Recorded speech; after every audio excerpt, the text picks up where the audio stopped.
town classes and geographies. While consumer and bazaar businesses, CNB, has witnessed recovery led by adhesives, construction chemicals, and DIY portfolio, recovery in business to business B2B is on account of resurgence in industrial activity.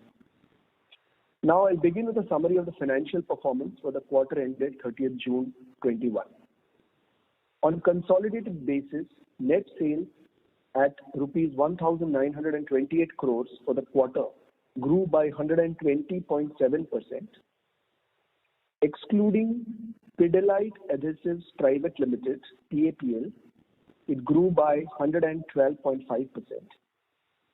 This was led by 111.7% growth in CNB segment.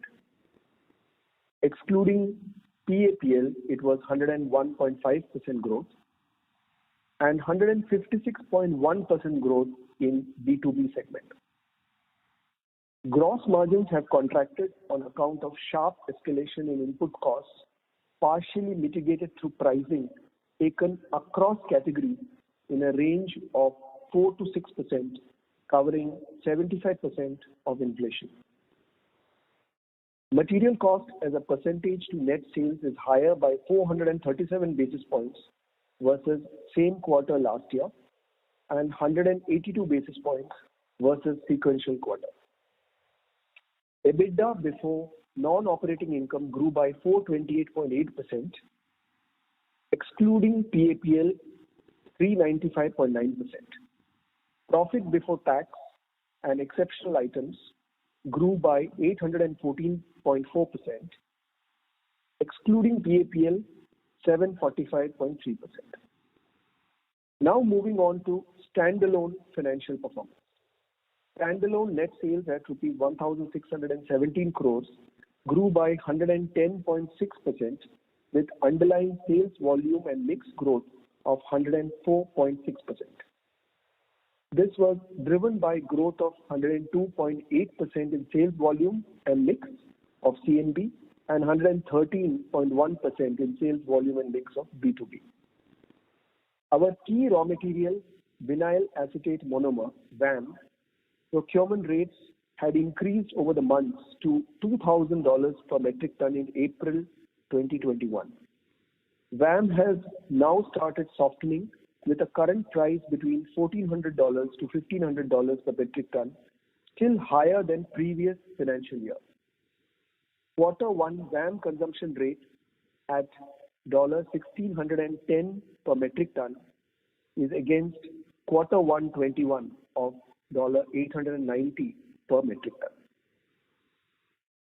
Material cost as a percentage to net sales is higher by 529 basis points over same quarter last year and 275 basis points versus sequential quarter. EBITDA before non-operating income at rupees 308 crores grew by 219% over the same quarter last year. Profit before tax and exceptional items at rupees 355 crores grew by 361% over the same quarter last year. On a like-to-like basis, excluding dividend from subsidiary, PBT grew by 236%. Overseas subsidiaries continued its positive momentum and reported high double-digit constant currency revenue growth as well as strong earnings growth. Our domestic subsidiaries suffered as a consequence of the lockdown in May. However, a sustained recovery in demand is seen from June onwards. Input costs remain a significant challenge. We see these as peaking in the current quarter and then gradually softening over the second half of the year. Going forward, we remain cautiously optimistic on a sustained demand recovery. Our focus remains on delivering volume-led, competitive and profitable growth as well as the health and safety of our ecosystems. That concludes our opening statement, and I would now hand it back to the host for the Q&A session.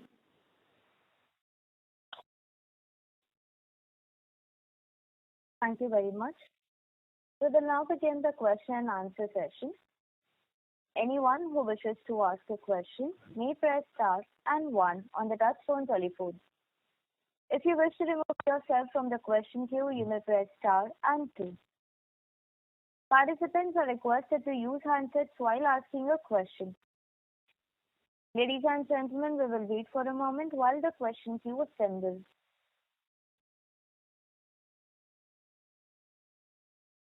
The first question is from the line of Abneesh Roy from Edelweiss. Please go ahead. Yeah, thanks for the opportunity. My first question is on the PAPL.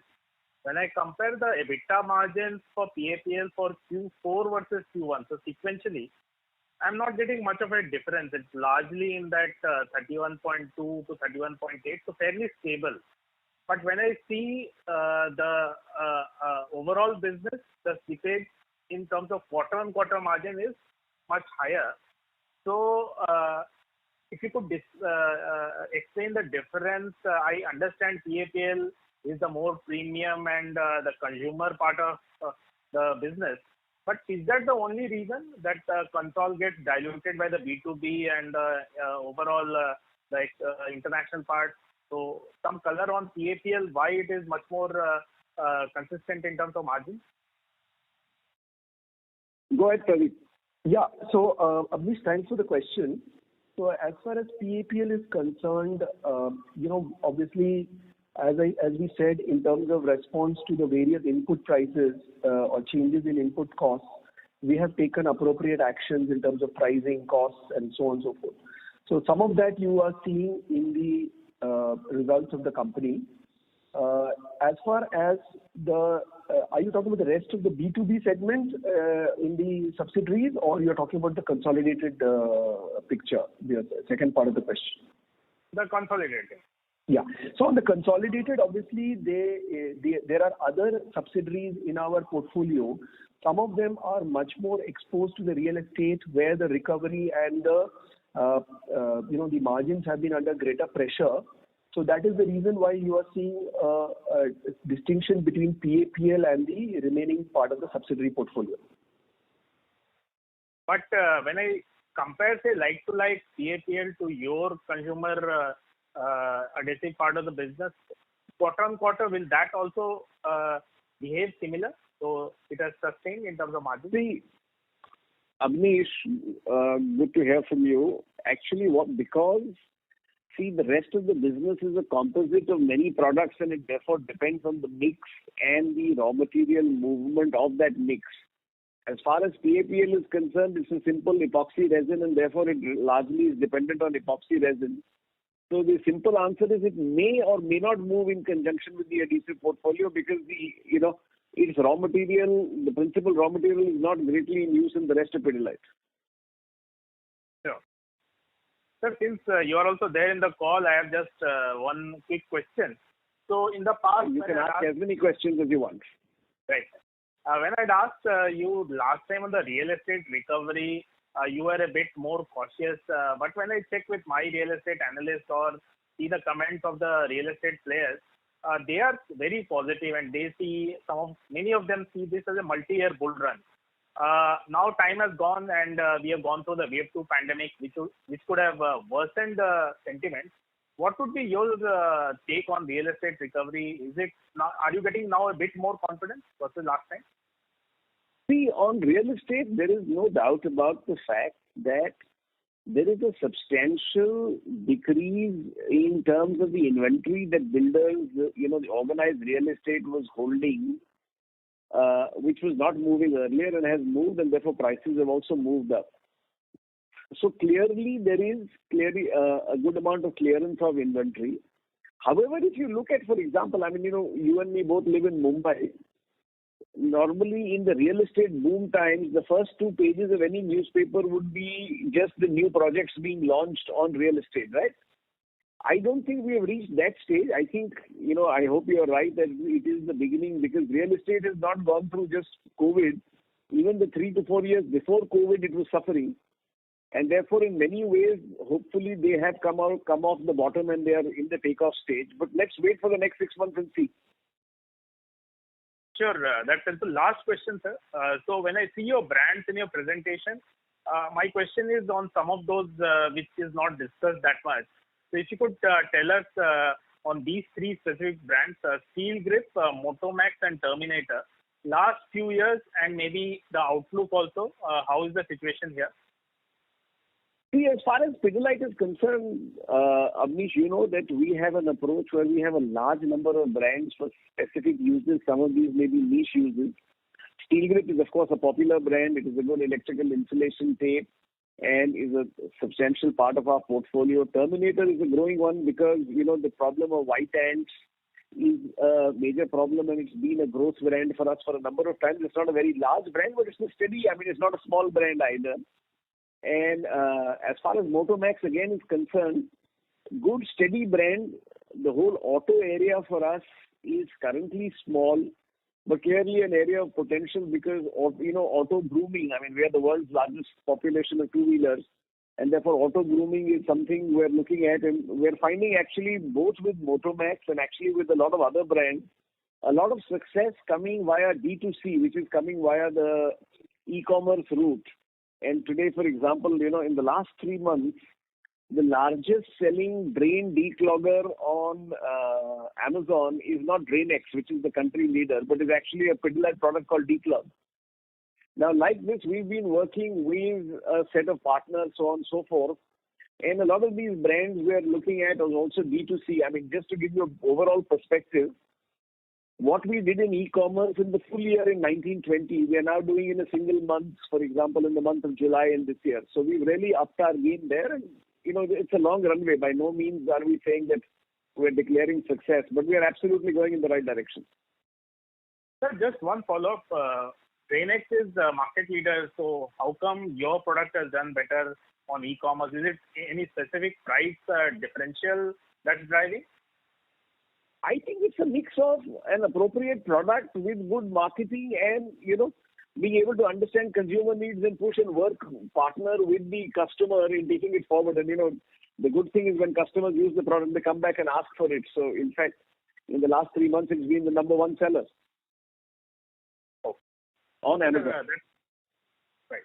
That's all from my side. Thanks a lot and all the best. Thanks, Abneesh. Thank you.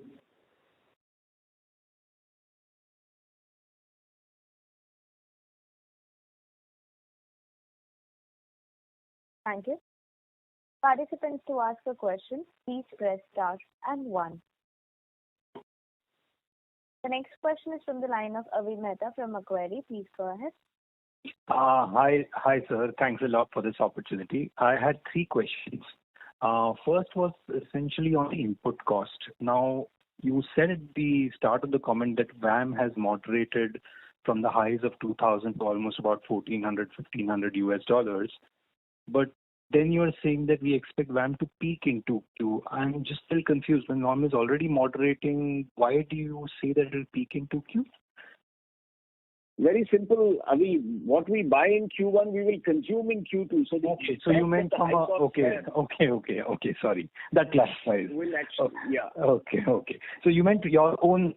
but is there a further moderation that you're kind of expecting from this level? Or if you could kind of give us something... We are definitely expecting a further moderation from this level. But, you know, currently, world over, global chemical prices are displaying such volatility. Mm-hmm. So we're keeping our fingers crossed, but yes, we don't see 1,500 as a sustainable level. It may not come back to our, you know, last year at one point in time it was even $700. It won't come back to that. But we do believe that it will moderate further from the 1,500 levels. Okay, sir. Okay. I mean, would you say somewhere last year, I think 1,000 was where you were most of the time. I think that's what you would mean. 900 was, last, you know, if I look at year before, Pradeep, what would year before's average be? It would be 900, Bharat. So 890, 1920 also? Yeah. For the year 9. So I would say yes. I think it won't come back to 900 quickly, but I do hope that between 1,000 and 1,200 is when it returns to. Okay, sir. Okay. So from that lens, you're essentially, okay. So that is how you kind of see this. Sir, the second bit is, again, linked to the margins, only continuing on that. Even in the first quarter, you had indicated you had taken 4 to 6% odd price increase. It covered 75% of the input cost inflation. Now, that time the cost was at 2,000. So would it be fair to say now that the input cost itself has come up, we are almost covered to the entire basket and we don't need any further price increases?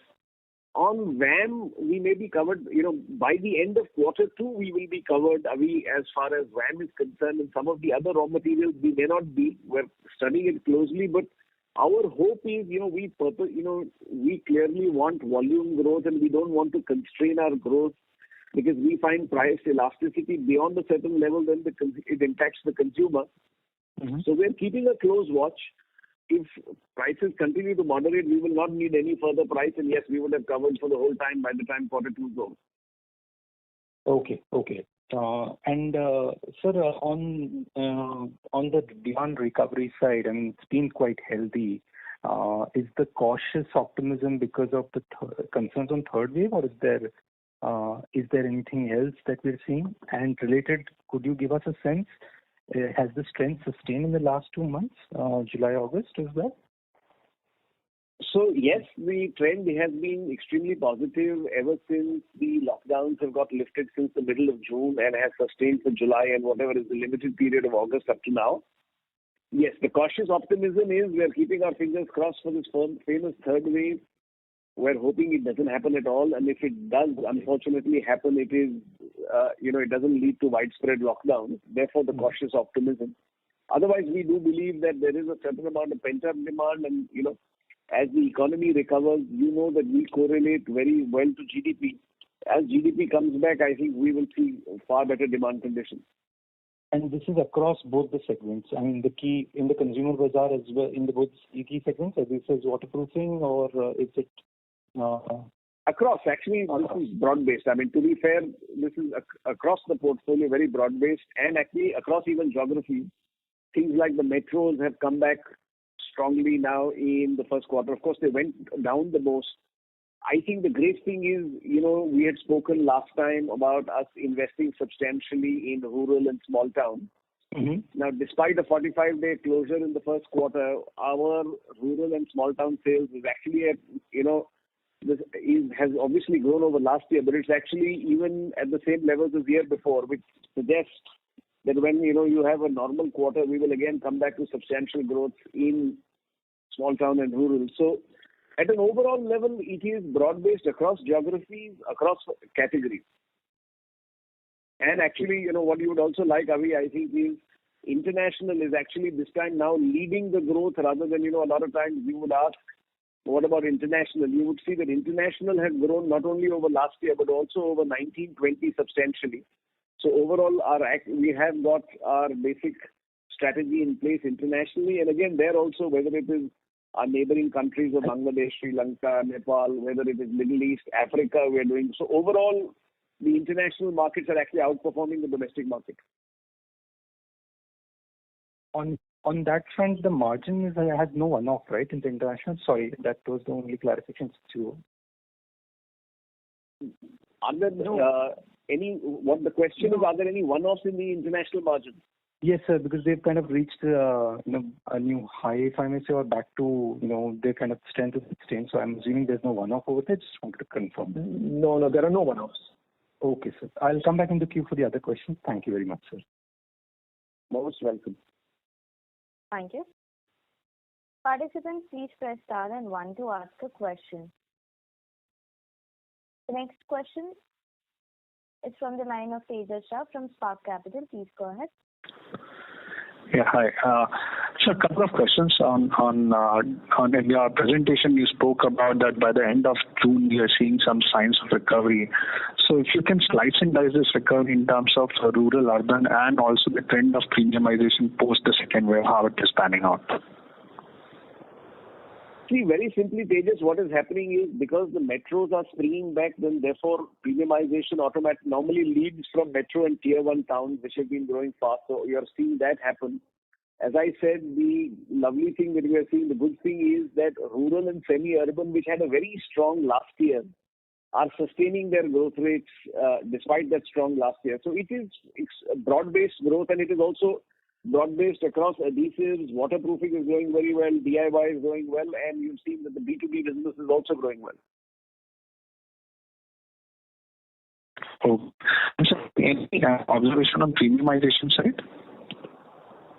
Premiumization normally is led by the metros in tier 1 towns, and we are seeing, that come back as the fastest growing, because they also, I must say, degrew the fastest last year. The fastest growing geographic segment from a town perspective are the metros. Metros tend to be where the premium products are consumed. So obviously over last year you will see a much better premiumization trend. Sure. And sir, last one on distribution expansion. So we had a very specific program to increase our distribution footprint in tier 2, tier 3 and even rural areas. So any update on the same, and did it get derailed because of second wave which came suddenly? No, actually, yes, it did get handicapped because this time rural and semi-urban was hit. But over the last 15 months, Tejas, we have a longer term plan where we believe that we have a lot more runway still left in rural and small town India, and therefore we set up a separate division called Emerging India, which actually looks after that.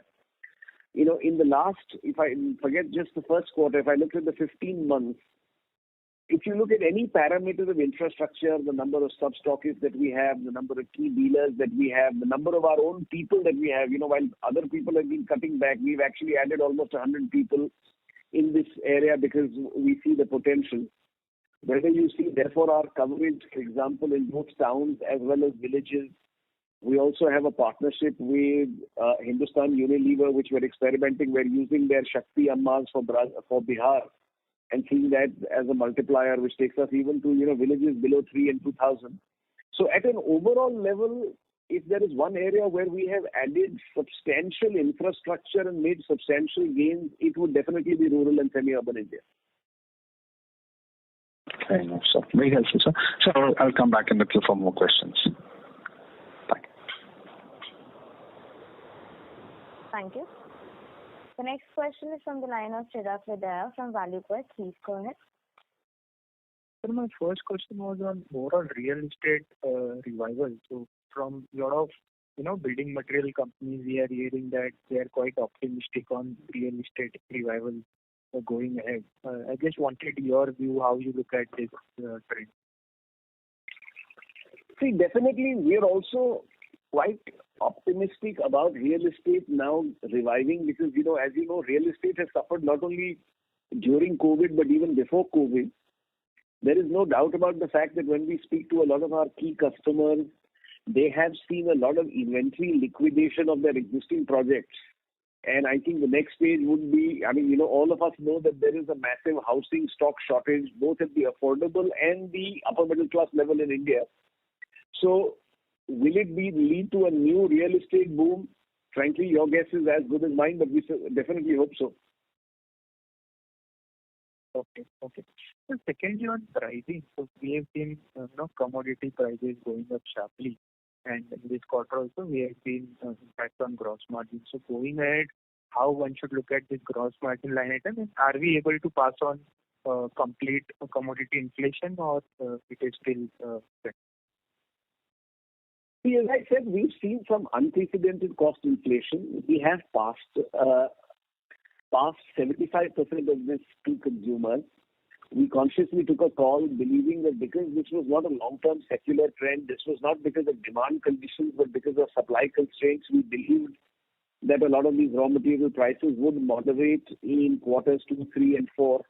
We've already started seeing moderation happening. Our belief is by the time we are in quarter 3 and definitely in quarter 4, prices would have moderated for our gross margins to come back to the levels that we've been acceptable. Okay. And just lastly, on overall competitive intensity in construction chemical space, how you look at that? See, there are, given our leadership position, be it adhesives or be it construction chemicals, the paint companies, for example, have been in construction chemicals now for over, 5 to 10 years. So it's not new competition. We are used to this competition. The fact of the matter is that actually this competition is also leading to the market expanding faster.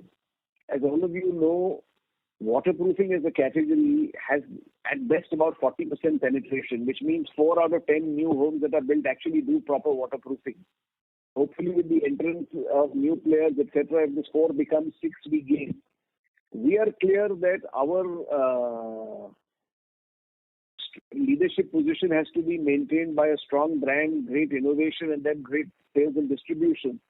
As far as we are concerned, even now, waterproofing remains one of our fastest growing categories. So our belief is the market is expanding.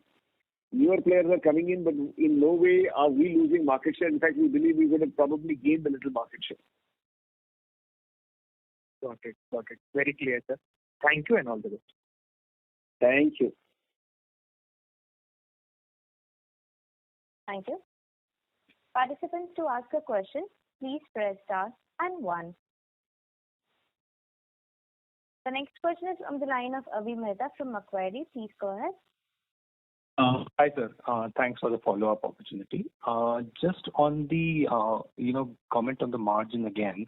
Gross margins, we would kind of start normalizing towards the earlier levels.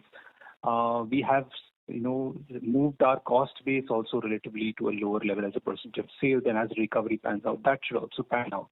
In that sense, would it be fair to now look at EBITDA margins moving ahead of the earlier levels of 20-24% that you had highlighted in the last conference call, at least in the near term? Our belief, too early to say, Avi, but our belief is we would actually reinvest for stronger volume growth, both in the current categories as well as the adjacencies. So if you gave me a choice between taking EBITDA margin beyond 24%, I would say, listen, I'd rather use the money to take my growth rates higher. And, because that volume growth sustains and then gives you far greater leverage over a period of time. Early to say, let's see how the raw material situation evolves. But we would be very comfortable because we're also very clear, Avi, that we would like to maintain a price. Our brand gets a premium of between 15 and 20% vis-a-vis competition. We don't want it to go beyond that. So, therefore, if raw material prices soften beyond what we expect, we would actually pass off in terms of price, etc. But again, focus on volume growth. So yes, I take that point, but where I was coming from is that premium has moderated in the last few months. So, which is not months, but in the last few quarters, which is why I felt that you had leeway both ways. That's why the question, or that's why the observation. Actually, the premium has not moderated, Avi, because see, all of the other fellows have also, you can't price closer to Fevicol and hope that you will sell, so on and so forth. So the others are also suffering, and therefore, it isn't that they have raised prices and we haven't. We raised to 75%, they also raised to 75%. Okay, sir. Okay. Fair enough, sir. So the second bit was essentially just trying to understand your thought process on, building the next management level. Or we recently saw the appointment of Mr. Watts. Could you, now he's 4 years to be kind of with you. Could you give us a sense on what is the broad plan of, the going forward basis? Is it going to be more as someone will be working with you for the near term? Could you just give us a sense on what is the thought process on introducing into various categories, anything to kind of introduce him to? Because he doesn't know this, he's not been in the Pidilite system, but you obviously are there to kind of explain to him. If you could just give us a sense on the process forward. Thank you very much.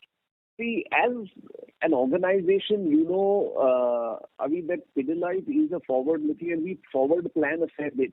And it is our belief that, as we've increased the number of if you look at our number of subsidiaries, you look at our number of verticals, a pioneer model by definition is going to be far more complex than, mono-category companies or two-category companies. I mean, we are a company that now has over 30 verticals.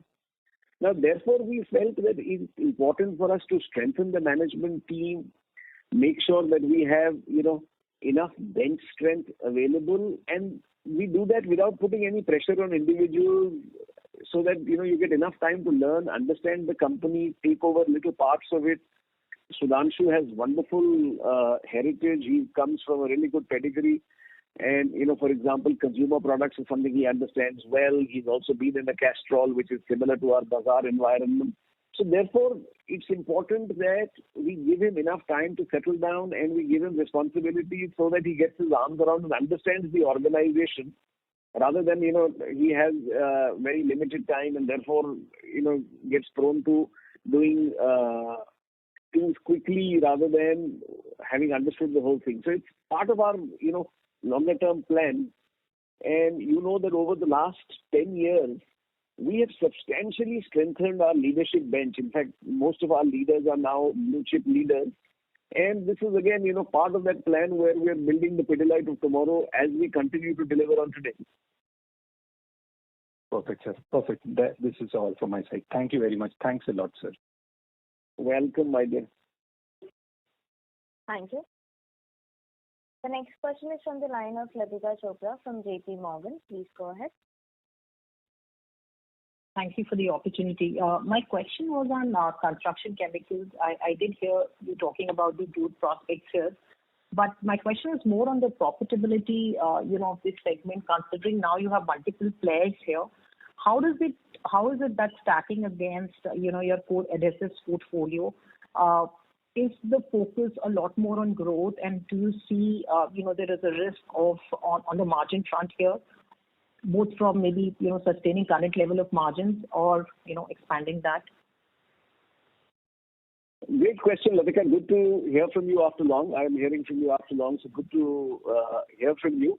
I think your question is a good one. See, at Pidilite, what we do is, at a gross margin level, the difference between adhesives and construction chemicals is not substantial. But because we see construction chemicals as a strong growth business, which we would like to grow it, 2 to 5 times GDP, obviously from both marketing, sales and distribution, a people perspective, it's an invest business. So while its EBITDA may be lower, over the period of time, we believe that the growth rates, and now this period may be 3, 5 or 10 years, we believe that it is will compensate vis-a-vis the much higher growth rates. So competition is, we are obviously already and had anticipated and have seen and have been seeing. Our focus is clear: keep creating strong brands, keep delivering outstanding customer service, and keep going deeper and deeper into, both rural and semi-urban India. And there is a lot of runway still for construction chemicals. So from a margin perspective, gross margin, similar to any of our businesses. EBITDA largely because we would invest more in it from, people and marketing perspective, it may be lower, but that's intentional. Once it achieves a certain size and maturity, obviously then it becomes similar to the other businesses. Sure, this is useful. And can I just check on, your FY22 capex plans? Anything meaningful to keep in mind here? Our capex levels remain at similar levels. We normally spend between 4 to 6% of our turnover on capex. That's the it may be at the higher end because as we've now learned from the pandemic, we need a far more resilient supply chain. So Latika, as we speak, we have 12 new facilities, brownfield and greenfield, being set up in various parts of the country. But the capex is not, substantially greater or, it still remains in that same range. What we've done is we've used the pandemic to reassess and say how we want our supply chain to be set up, both from a production facility as well as a warehousing level. And we're now pretty much by the end of March by the end of this financial year, we would be ready for the next phase of growth. Sure. And if I may squeeze in one last one, this is, Araldite acquisition is now done. It's nicely fitted in your portfolio. Obviously, there is more scope there, but any thoughts on incremental M&A, how aggressive or, you could be on that front? Any particular things that you will be more focused on that side? See, we are clear that Araldite is a growth business for us. We've now slowly got our understanding of the business. It's also a business that has seen high cost in raw materials, but that's, par for the course. But where, you would have already seen in the 3 quarters that we've handled the business, we are beating the acquisition case safely. But we still believe that there is a long runway for growth. So we'll see how Araldite, becomes another one of Pidilite's, what I would call power brands. We believe it is right up there and it has the opportunity to be a much stronger and bigger brand than it is. Not only also in India, we've also launched it in Bangladesh, in Nepal. We're looking at other geographies. So we see a lot of runway for Araldite. Yeah, no, sure. I was checking on your appetite for more acquisitions actually. Is that something which will remain on a priority agenda for you? See, we are very clear. We have a very clear agenda, both organically and inorganically. This is how our agenda around core growth and pioneer categories. And if we find opportunities in any of these areas, we will always be open. Both, while obviously we are pushing organically, if we find any inorganic opportunities, we will always be open. We've got the management bench strength and the bench now to be able to, as we've shown in our recent acquisitions, we've got the ability to manage and beat the acquisition case on each of our acquisitions. Sure. Thank you so much and wish you the best. Thank you so much, Latika. Good to hear from you after long. Okay. Thank you. The next question is from the line of Ritesh Shah from Investec. Please go ahead. Yeah, hi sir. Thanks for the opportunity. So first is, I think PAPL margins are quite solid. It was last quarter, this quarter as well. Just wanted to understand, is it possible if you can give some color on pro forma basis, year-on-year revenue growth over here? And again, any color on the industry growth rates, specifically for PAPL? Sorry, I missed the second part of your question. The what growth rate? Industry growth rates. See, the industry growth rate, difficult to say, but as far as PAPL is concerned, we're clear that, the Araldite brand has a significant runway for growth, both from an innovation perspective as well as a sales and distribution reach perspective. You would have already seen in the last 3 quarters, right now, I wouldn't want to go into comparables, but, take the last quarter one now, despite being closed for 45 days, we've done a substantial amount of sales. South, which is actually a strong region for Araldite, has been closed for even longer periods. So you can see that in normal times, Araldite will move to the next level. It is going to be a growth brand for us, and it will be one of Pidilite's power brands going forward. So just trying to understand from a market, industry growth rates and market share, if it's possible to provide some color. The market growth rate, if I was to add Araldite and the Pidilite brands that exist, which is Fevitite and Bluefix, we would be somewhere between 65 and 70% of the market in this segment, which is stone, marble, what are called epoxy adhesives. And the number 2 or, far number 2 would be Astral's Bondtite, which would be about 20 to 25%. And everybody else would be the balance. This was helpful. So my second question is, we understand, based on my readings, that there is initiation of anti-dumping duties, specifically on silicone sealants. I'm probably new a bit to the space, so pardon me for my ignorance. Just wanted to understand what is the level of backward integration supply chain, given we have silicone exposure in the marketplace. So is it something that, is it a positive for us or it's a negative for us? How should one understand this? See, remember, silicone sealants, actually the base raw material for silicone sealants is pretty much made by just 3 or 4 fellows across the world, whether it is a Dow, whether it's a Wacker, whether it's a...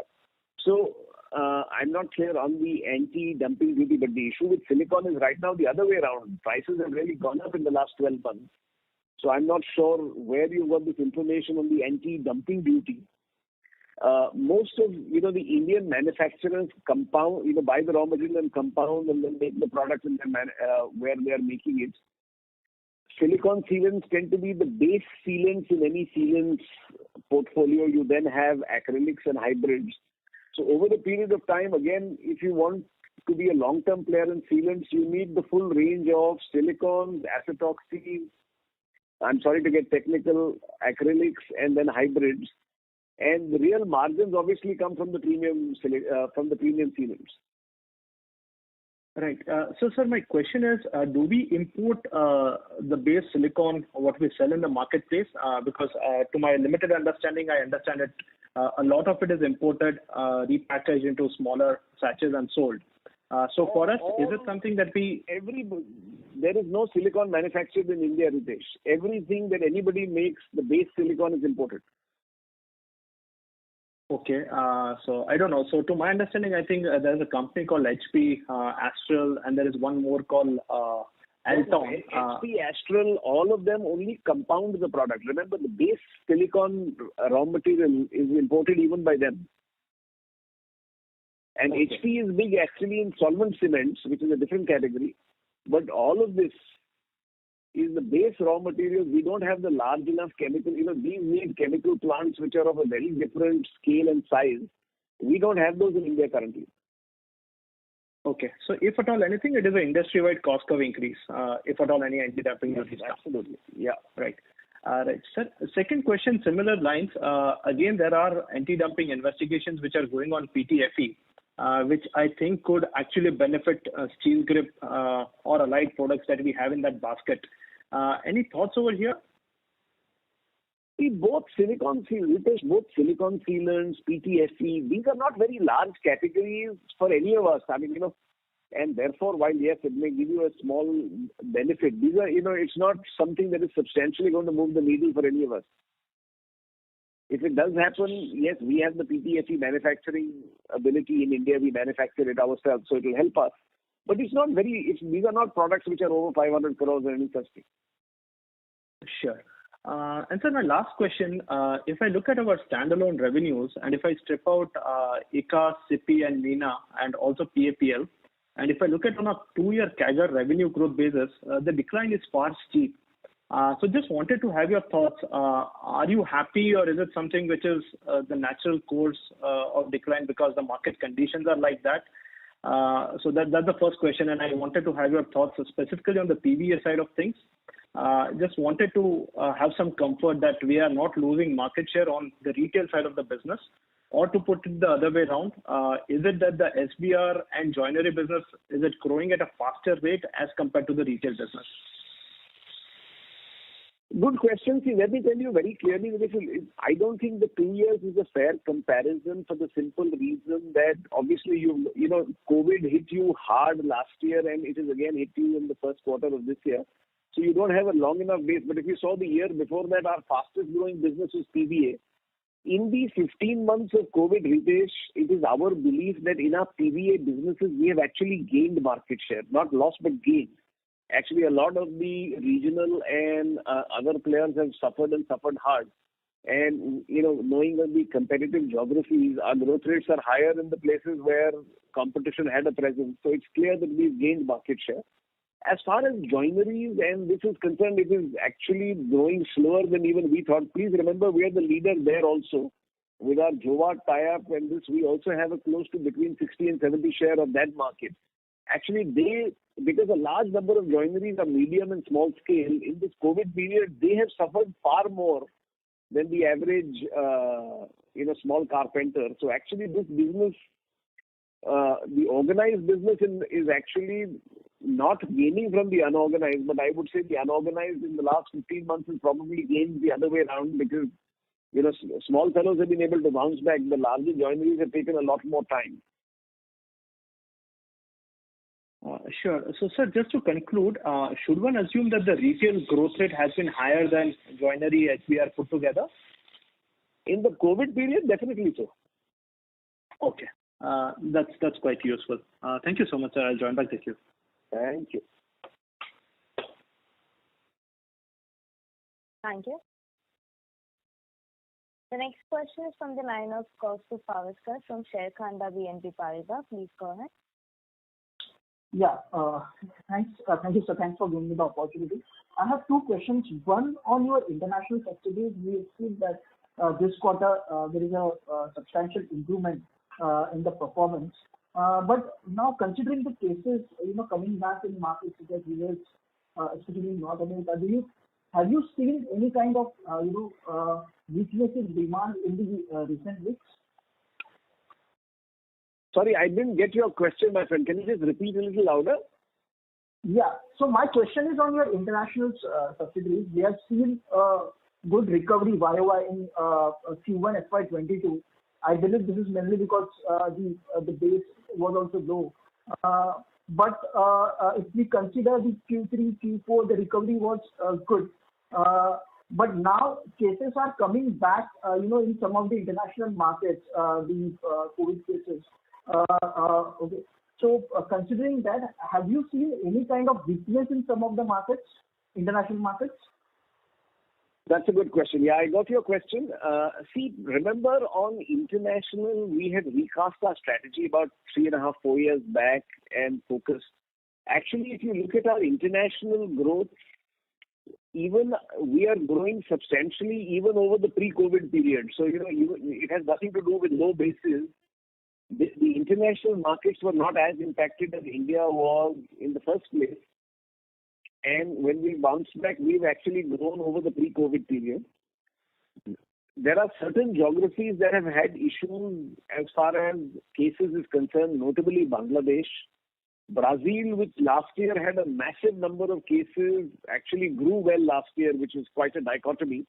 This year, they've withdrawn some of the cash coupons that they were giving to their customers, so Brazil is a little softer. But at an overall level, if we look at our overall international operations, whether it is our neighboring countries, whether it is emerging Middle East, we're doing extremely well in Africa, which seems to be even now lesser impacted. So over a longer term period, actually international over a 2-year period is outperforming the domestic market by a long distance. Right.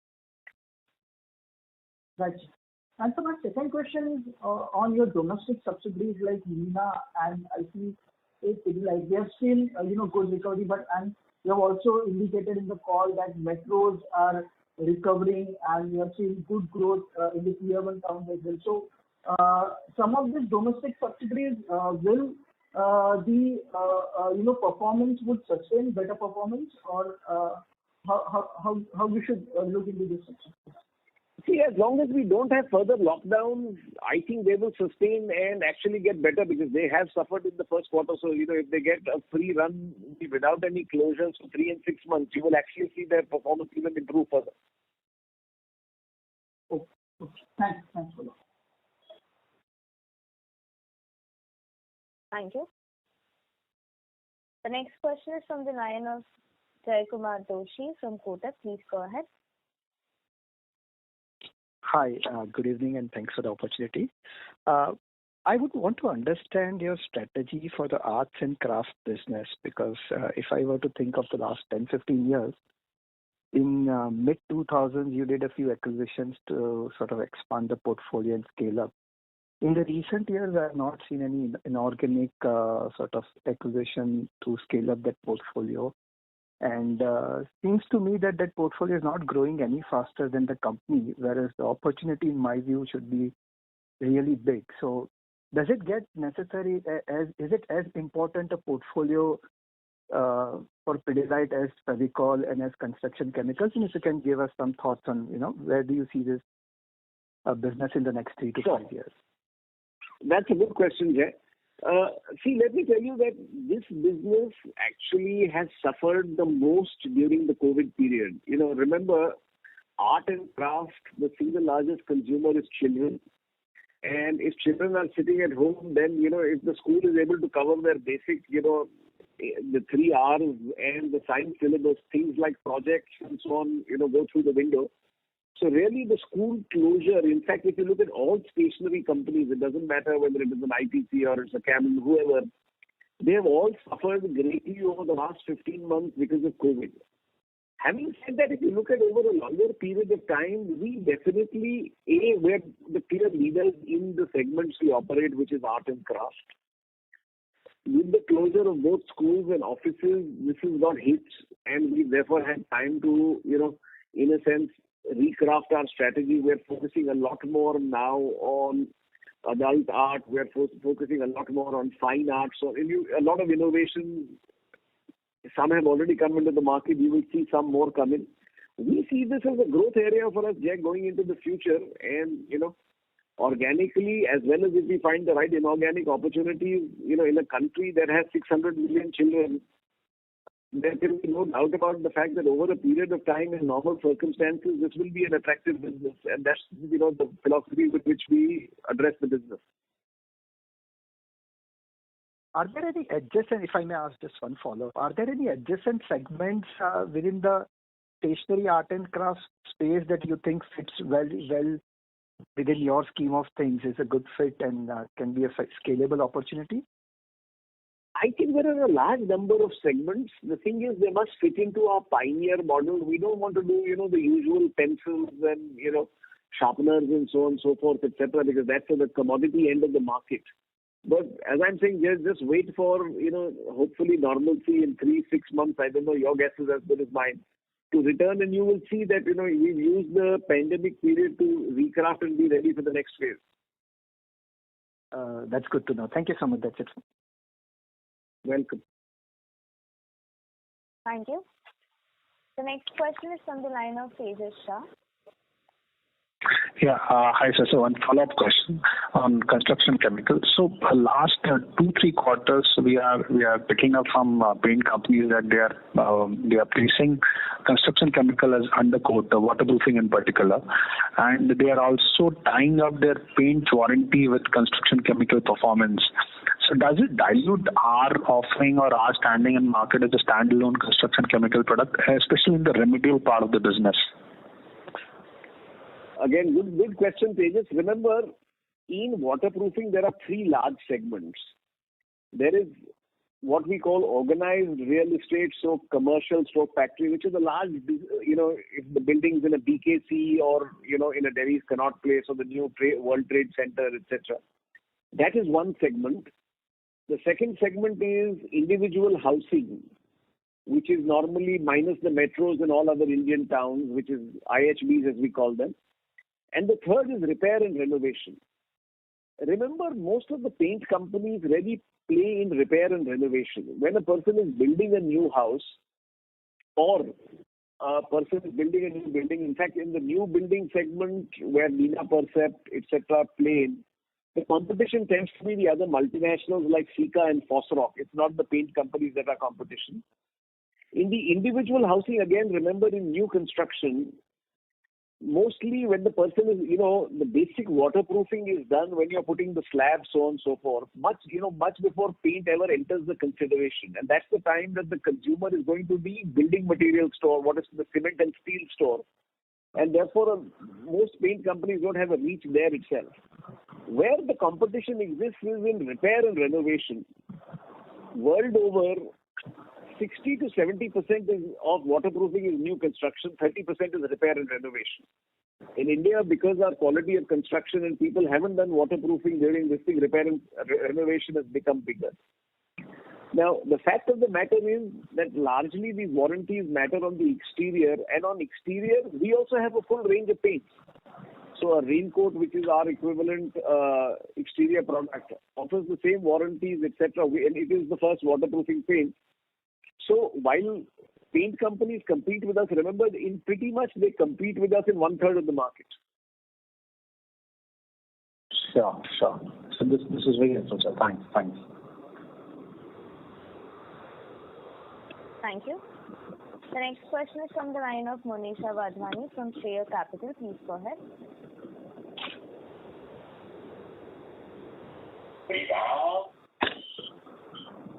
Monisha Wadhwani, please go ahead with a question. Your line is unmuted.